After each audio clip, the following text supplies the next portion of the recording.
Yoicks.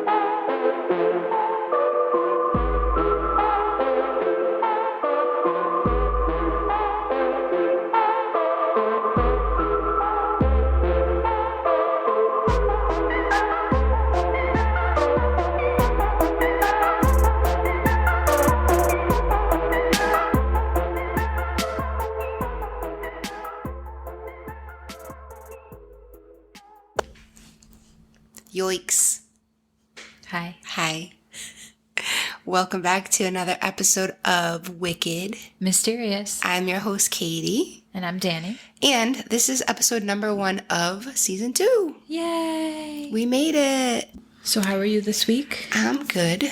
I'm doing good. How are you? Good. I very much enjoyed our birthday celebration of our live stream, which...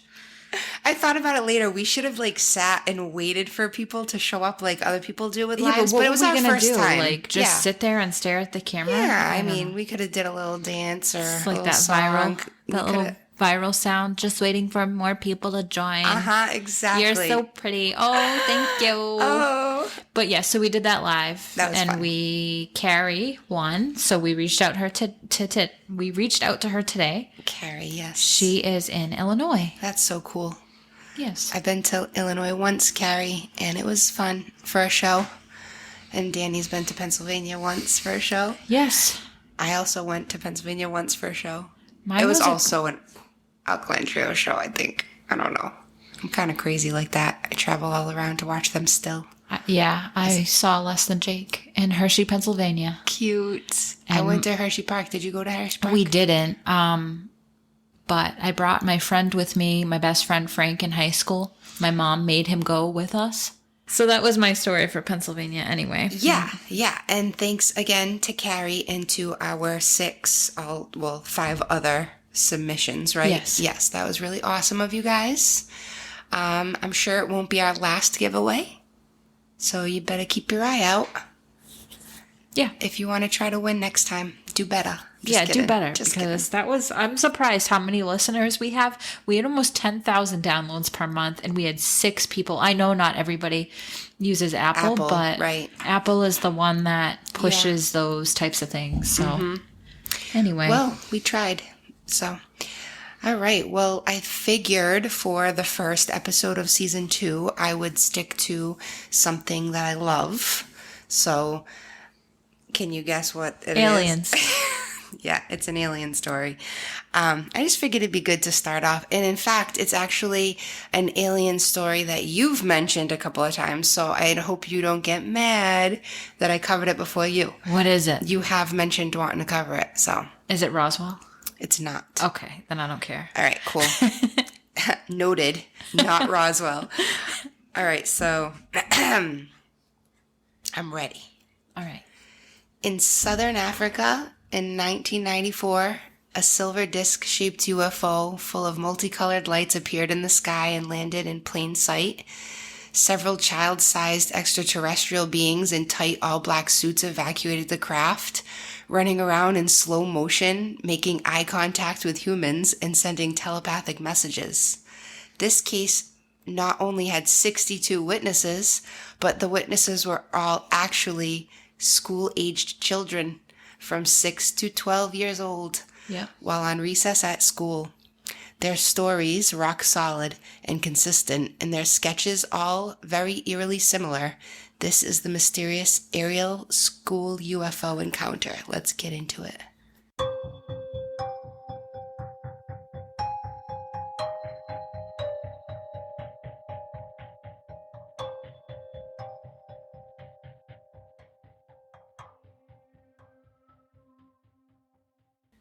Ooh, I like this one. I've heard of it, but I don't know the details. Oh, good. I've heard other podcasts on it, but it's been a while. Yeah, cool. All right, good. I'm glad you're not salty. No, it's not like a pet case or anything. Okay, cool. Are you gonna keep petting the cat with an incense stick over there? She likes it. She's trying to eat it. No, she likes. Look, she really likes cute. it. I know. So yes, I will keep petting her with an incense stick. Yeah, you do that. She loves it. She's so cute. She's a distraction to me all the time. Oh, I I'm lose sorry.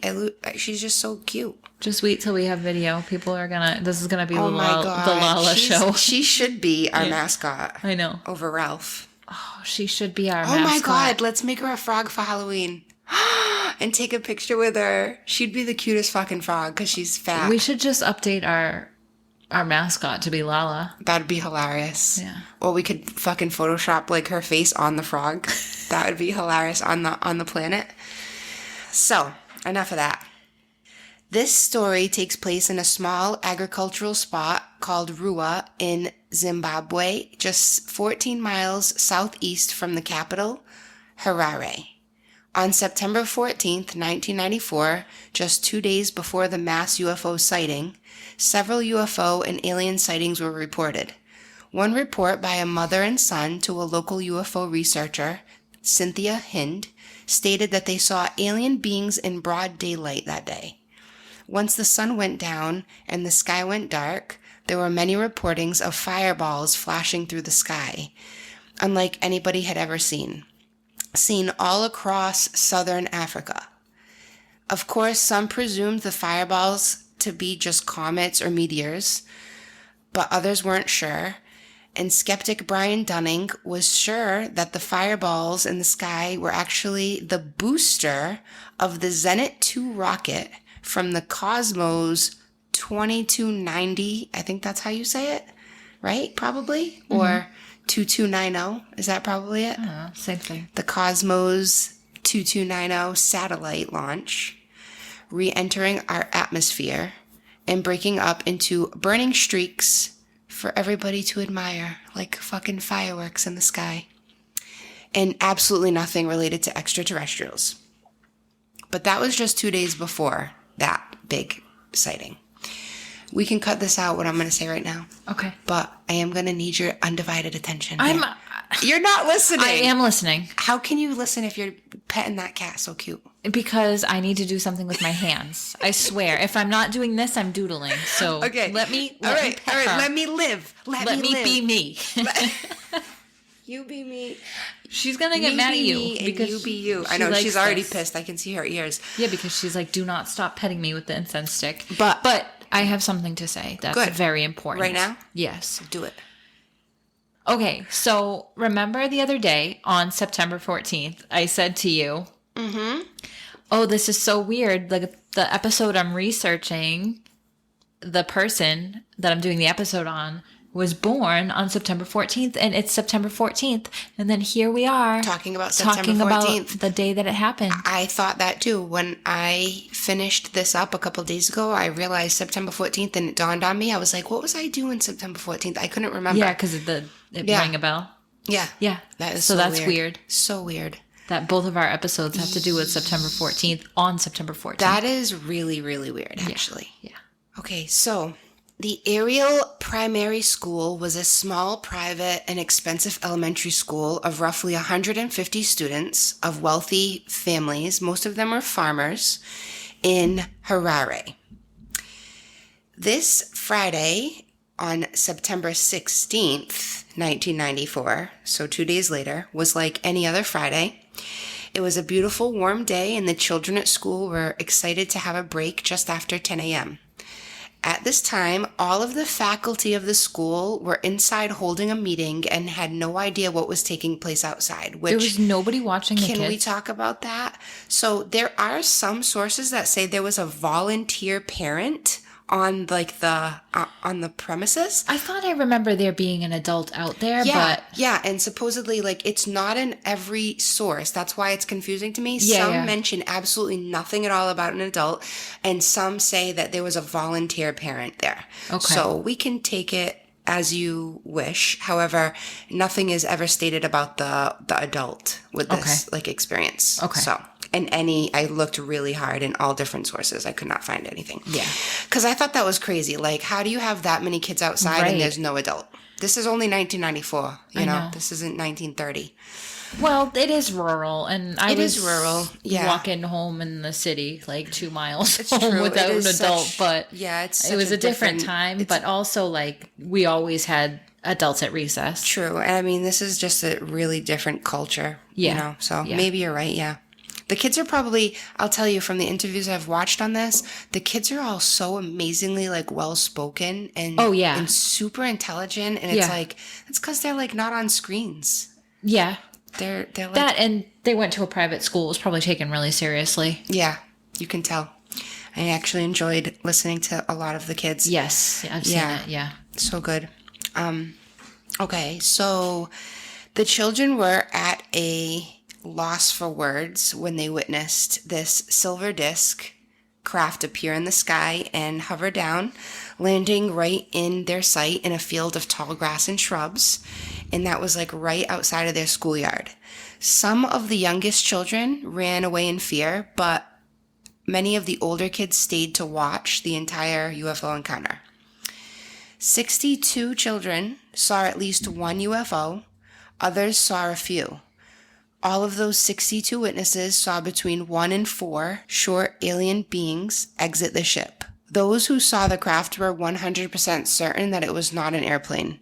There were several other dozens of children who did not see anything at all. I should note.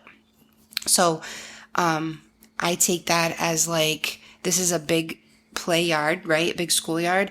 And so a few dozen kids didn't see it. I look at it as like, so what? Like they could have been looking in a total different direction. Even sometimes when there's commotion with kids, some kids just don't give a shit. Like there could be a big crowd around something and some kids are not paying attention. They're like in their own little world. So for me to know that there's like there's several other dozens of kids who didn't see anything, that doesn't disprove this at all. Well, isn't there some kind of interdimensionality with UFOs? Maybe they just didn't see it because they just didn't see it. So you mean like only certain kids can see it? Yeah. Maybe. Or they just weren't looking in that direction. I mean, actually, the whole experience was 15 minutes long, so it's a very long time. I find it hard to believe that, Right, like, that there they wouldn't didn't. be, like, a shit ton of commotion and kids yelling and And all there the kids was- looking. Yeah, there was kids running and screaming and shit. Yeah, right. So it's So- like, how did others, unless they just Unless they didn't were, want to like, see it, they on were an- scared. Or maybe they were on another side of the building or That's something. what I When was I was a thinking. kid, like, our recess was, like, Yeah. different grades were on different parts of the school. Like, Yeah. Yep. so it's possible, like, a UFO could have landed and only half the kids would have seen it, you know? Yeah, absolutely. That's what I was thinking. Like when I looked at the image of the school play yard, now it's a soccer field, I believe. But what? Actually, no. The play yard's not a soccer field. Where the UFO landed is a soccer field now. Okay. Because the school is still there and doing really well, actually. Yeah. But their schoolyard was just kind of like one giant lot. So if it happened in the far left and there's kids really all the way to the far right, Yeah, yeah. they might have not even been bothered to come all the way over, or they saw and heard commotion and they didn't check it out. So there's lots of reasons why they might could not be. have seen it. Exactly. But yeah, there were quite a few kids that did not see anything, and 62 that did, which is a lot of witnesses. 62 is a lot of kids. That is a lot of witnesses, yeah. Tim Leach, a British Broadcasting Company's correspondent and journalist in Zimbabwe, went to interview the faculty and students that following Monday and noted that it was a very difficult task to do, stating that war zones were easier to handle than the testimony of all of those traumatized kids. So it was a really hard thing for that newscaster. On the following Wednesday, UFO investigator Hind did a in-depth interview with the kids and staff. All 62 kids were asked to draw the beings and what they saw. Hind collected the best and most clear drawings and kept them for her records, but all of the drawings certainly were intended to describe the same physical appearance of the beings, with extremely similar head shapes and very large eyes. Some kids claim that they saw a cigar-shaped silver craft on the day before, on Thursday, and those children actually drew an image of the silver cigar shape, which we've talked about this shape before. Yeah. And they labeled it Thursday. And then they drew Fridays, which was like the typical saucer. So some of the kids, the older kids, recalled seeing a different craft the day before. Yeah, it's weird. Not all of the kids remember that. Well, didn't the guy who got burnt by the UFO, Steve Michalak, he said the same thing, that he saw a cigar-shaped UFO, and that's when we discussed why they say cigar-shaped. Yep. But then he also said when it was closer and on the ground, it was like a full-fledged like saucer. Yeah. So maybe it looks like a cigar It from must, a certain from angle. far away or from an angle, yeah. Yep, that's probably what it was. So the children's experiences were uncanny. And how could that many children have the same story? They all described the aliens to be child size, about a 6th grader size, which I don't consider that like child size. I would consider like 3rd grader a child size, you know? Yeah, but just not like a full human size. Not a full adult. Yeah. Yeah. Adolescent. An adolescent, yeah, still. Maybe like a teenager. They all described the aliens to be child-sized, about a 6th grader size, with tight, all-black bodysuits and very large eyes, lower on the face than humans' eyes are. Okay. So the kid pointed to like his cheekbones, and he was like, their eyes were here. So they have some big-ass foreheads, basically. What are those called? A 5-head? Okay. I have a 5-head. No, you definitely don't. You have like a 3-head. It's like smaller than a normal forehead. You're delusional. And you have a small head. I do have a small head. In general. I have a very small head, however. I have a big forehead. It's like a disproportionate head. Oh my goodness. Let us know in the comments if you think Danny has a lot. I'm just kidding. Danny has a perfect forehead. No, they will. Okay. They were also described to have very tiny noses, if any noses at all, and a small slit for a mouth. The beings approached the children that were brave enough to still be watching, and they must have been so scared, right? Like they had to have been frozen in fear, right? Because I don't really think anybody in their right mind would stand there at a fence while aliens approached you. I really don't. And so they're walking towards the kids, and it's reported that some of the children received telepathic messages from them relating to our planet's environmental health. So there was several kids that all told this investigator in different words how they perceived the messages they got. They weren't word for word. They all didn't have the same. So it was like their perceptions. So they are different, but they all involve pollution and environmental health, basically. But we've talked about this before, and we're also going to talk about it again in my next episode about how when you have telepathic messages from ETs, because they have such a hard time communicating with us as it is, and because they are multidimensional, it would be like you trying to talk to something like a microbe on a slide, because it'll never come to our dimension. So you talking to it might hear you, but it only knows what it knows, right? So it's very similar like with Abraham Hicks, if anybody knows who that is. It's this woman who gets messages, and they sometimes come out like all jarbled and like not fully making sense because they're trying to explain to you something that they don't have the English word for. Right. So your brain is seeing or hearing telepathic messages, and then you have to then find the English word equivalent to what you're hearing. Yeah. So that would make sense why they were all different, but along the same thing. That's just like why all different religions are kind of the right idea, but will never fully be the right idea because it's all up to interpretation. That's true. That's a really good point. Yeah, I think if they all had the same exact rock solid story, I wouldn't believe it. Right. That would not be believable to me. Unless these beings actually opened up their mouths and spoke in English out loud, that would be the only way I would believe that they had the same exact story. So the creatures sent these little messages, and then they decided to retreat back to their craft and take off. This entire experience was 15 minutes, which is a very long time to be happening with aliens. Was there a time slip at all? No. Not that they have. There's no cameras on the property or anything either. Like I was hoping, but we're talking about 90s. And a rural school. Right. I wonder why they chose these kids.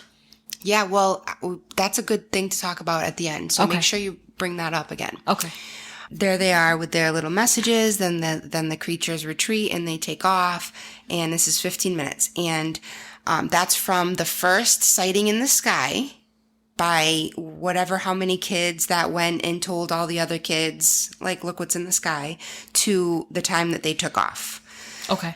So as soon as break was done, the children anxiously ran in to tell their teachers what they witnessed and their concerns, of course. And they were actually dismissed, even with the large amount of witnesses. The teachers just couldn't wrap their mind around it and thought that the kids were all just being kids. But I don't know. As a teacher, I mean, you got one kid saying that's one thing. But when you have several kids saying, like, no, really, it happened. I don't know, because I can imagine how, like, hard that must have been for especially, like, the little ones. Right. Like, terrifying experience. Then you go to your teacher who you, like, is supposed to be a role model and you can trust, and they're basically telling you that you, like, saw something you didn't. Well, your parents, too. And your parents, especially your parents, which a lot of parents didn't believe their kids. Well, it's not really their fault. I don't know how it is in Africa, but I know here, like they said in the congressional hearing, there is like an active campaign to pretend like it's not real and to like demean people that even consider it, right, or demean people that even talk about it.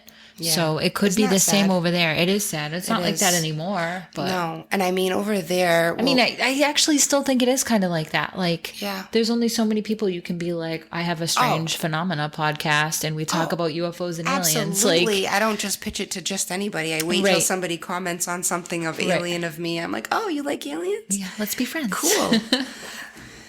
This is the podcast for you. So yeah, they're all excited. They tell the teachers and they're dismissed about it.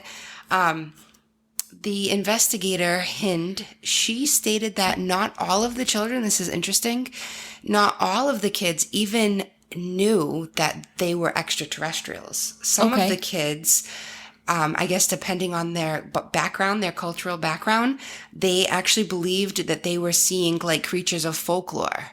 In like Southern African folklore. That is so cool. Right?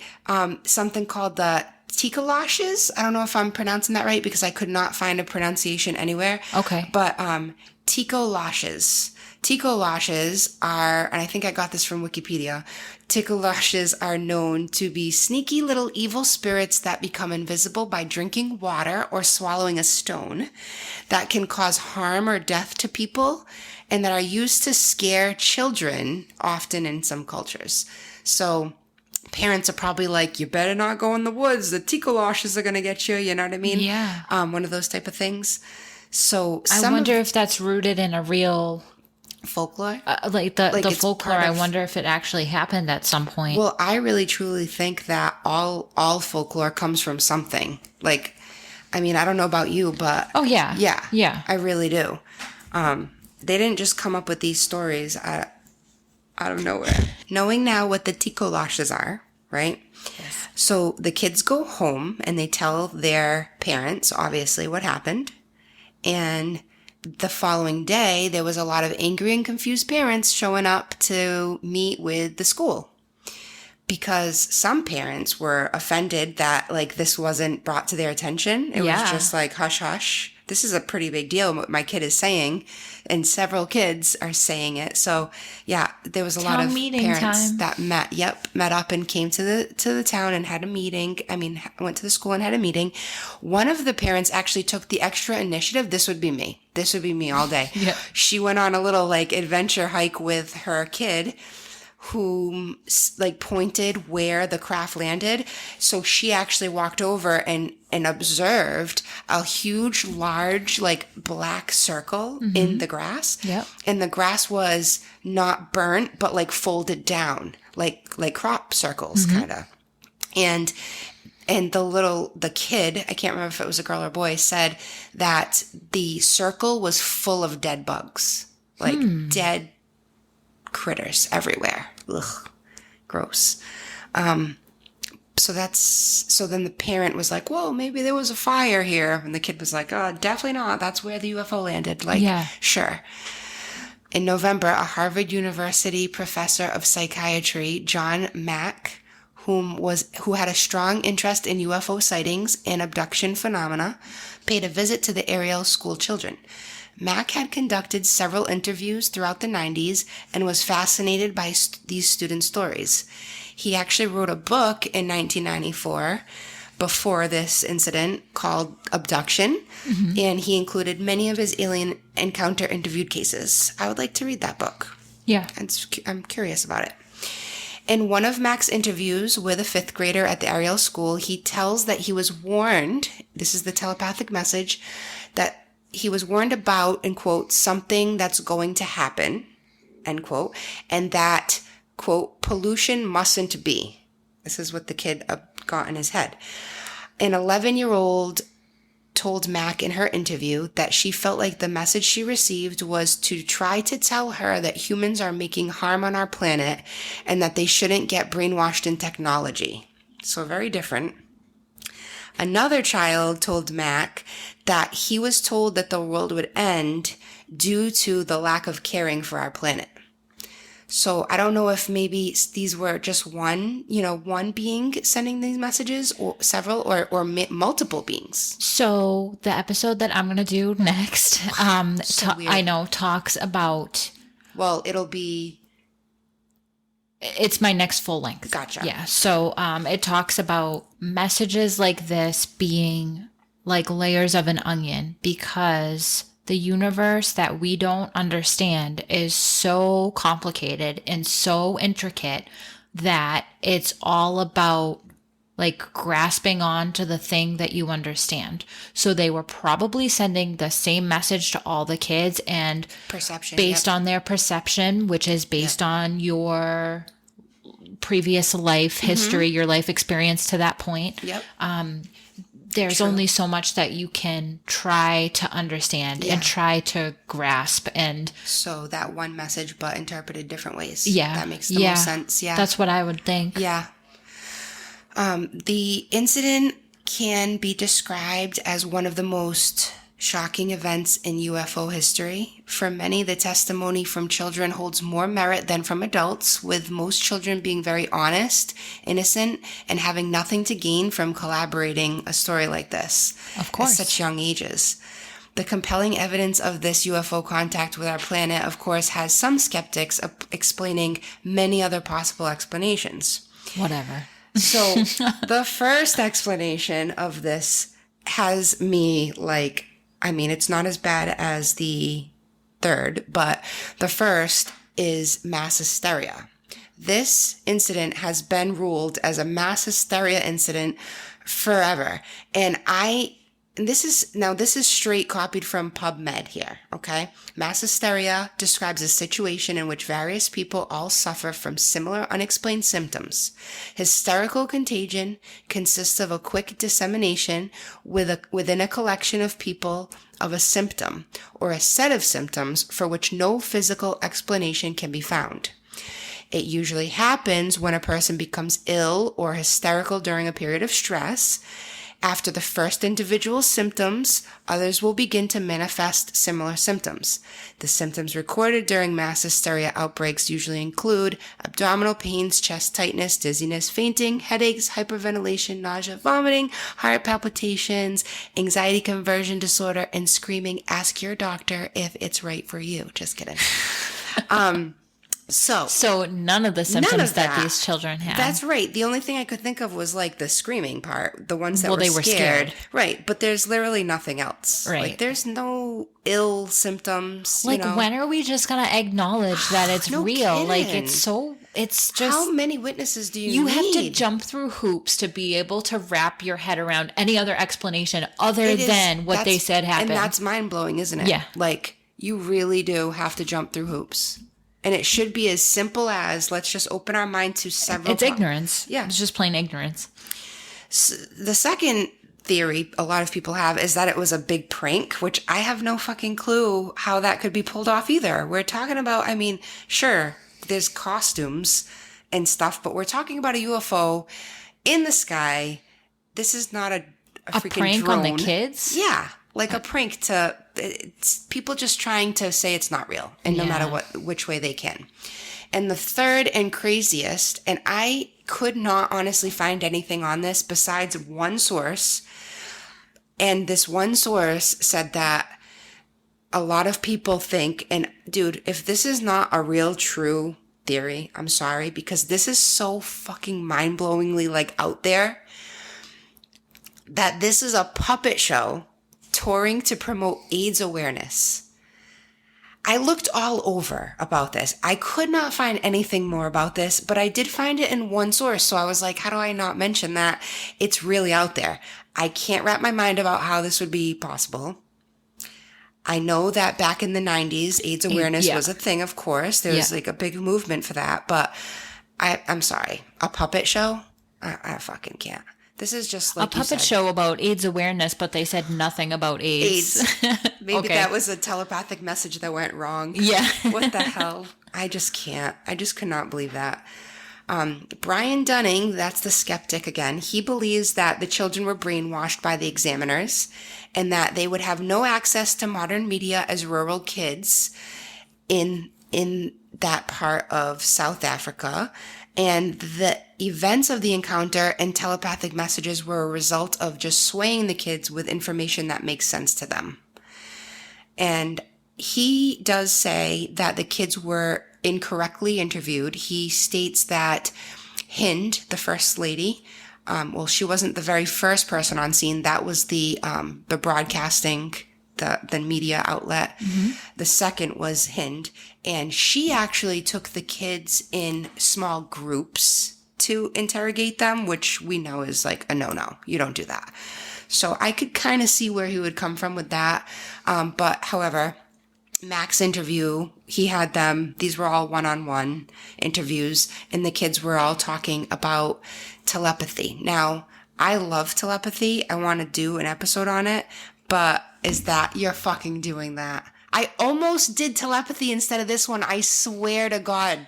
That is weird. Imagine if we did the same. We've been waiting for that to happen. I know. I thought it was going to happen tonight. It is probably going to happen.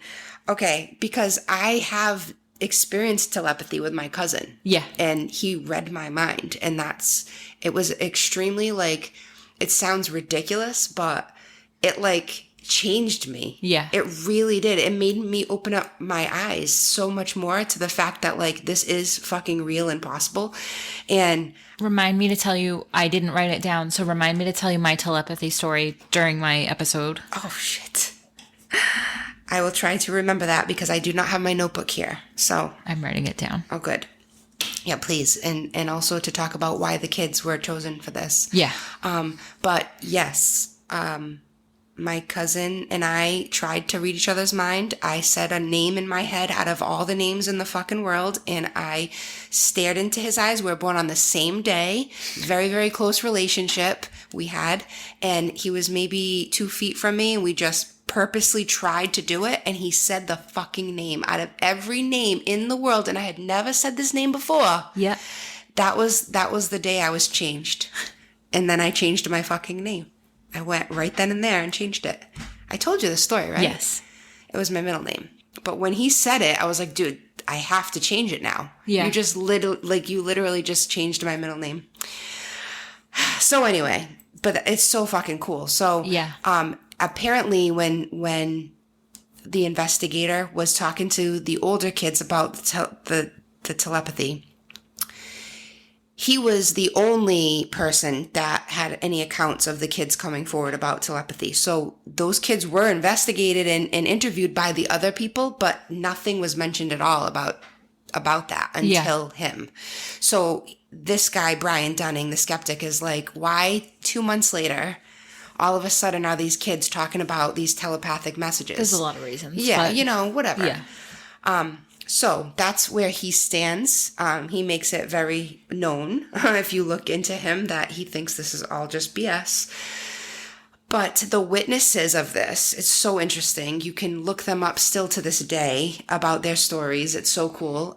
The witnesses have always maintained and still swear by their reporting as being 100% honest and true. And yeah, still to this day, they're adults and they still tell their story. I would love to interview one. Oh my gosh. I bet Wouldn't we that could. be so cool? I bet we Because could. they're like our age. I know. We could. We totally could, I bet.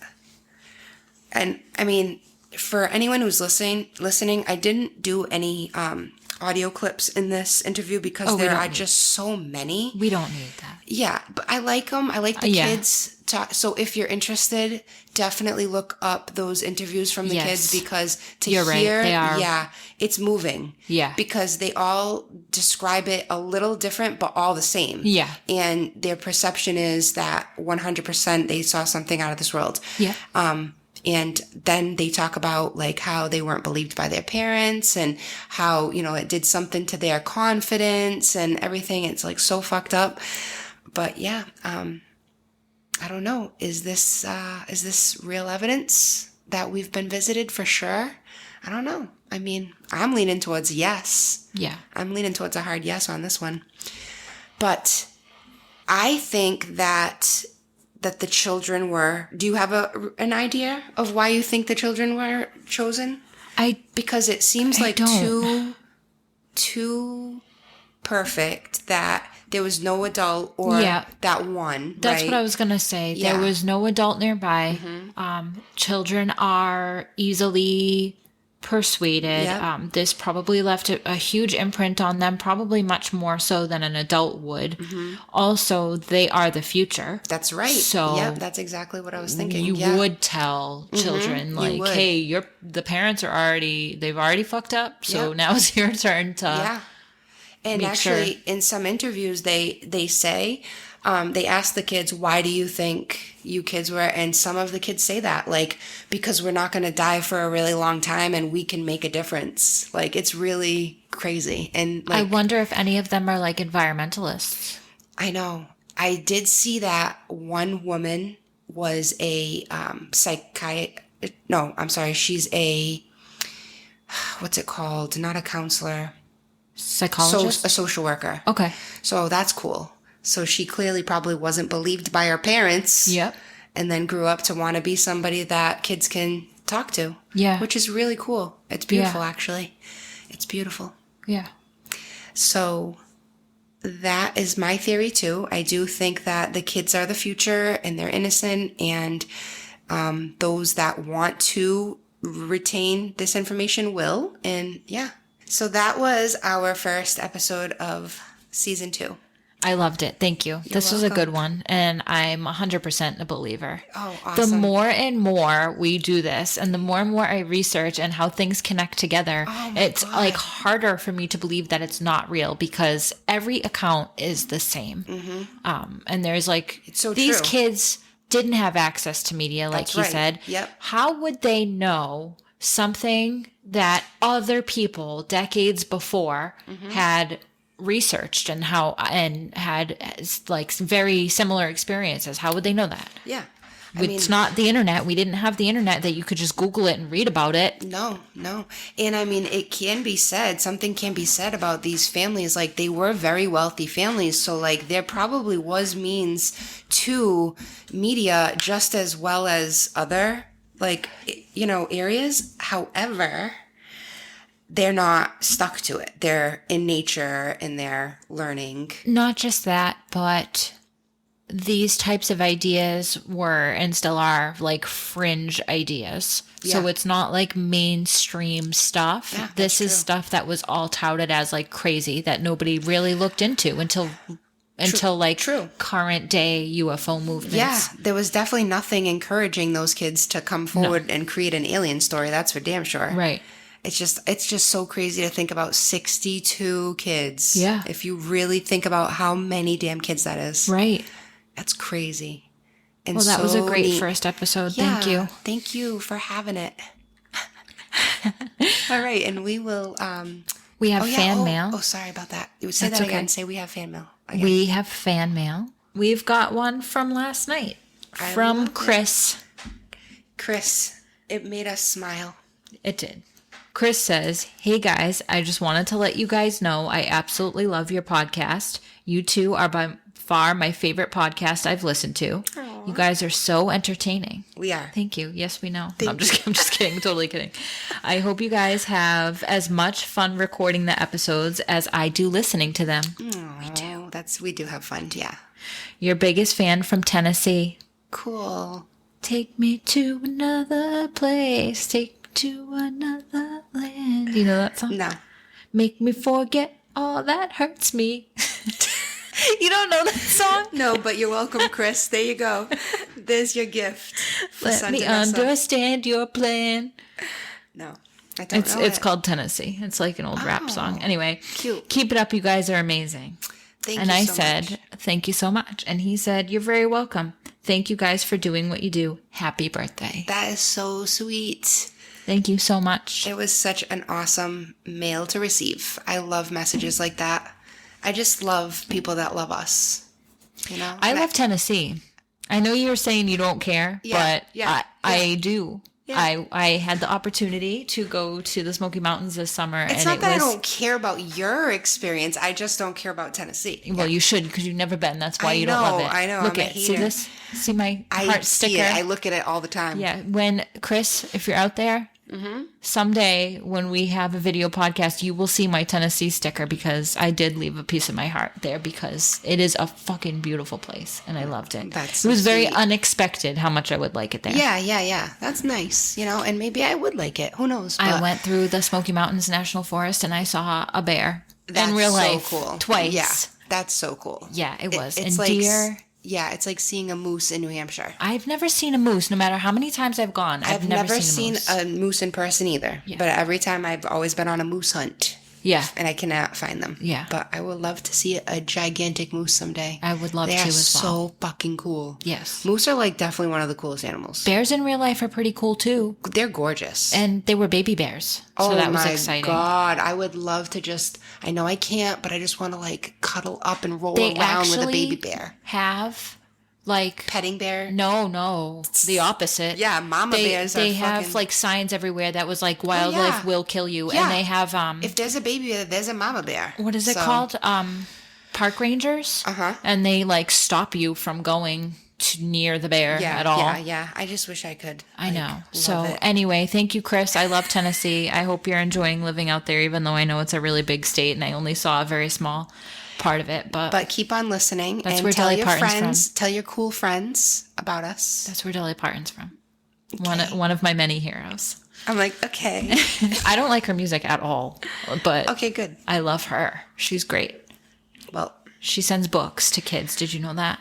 No. She sent like millions of books for free to children because she's Dolly Parton. That's cool. Isn't it? I like that. She's fucking amazing. Yeah, that's respectable. I don't know much about her, so maybe I would like her more. Well, I will teach you because she's worth learning about. You're going to get down on the dolly. Great. Yeah. Get down all on right. the dolly. All right, that's enough of that. Yeah. All right, so thanks again to Chris, and we will be back next week with a mini for you. Yes. Anything else you want to say? No. Except stay mysterious. Wicked Mysterious Podcast.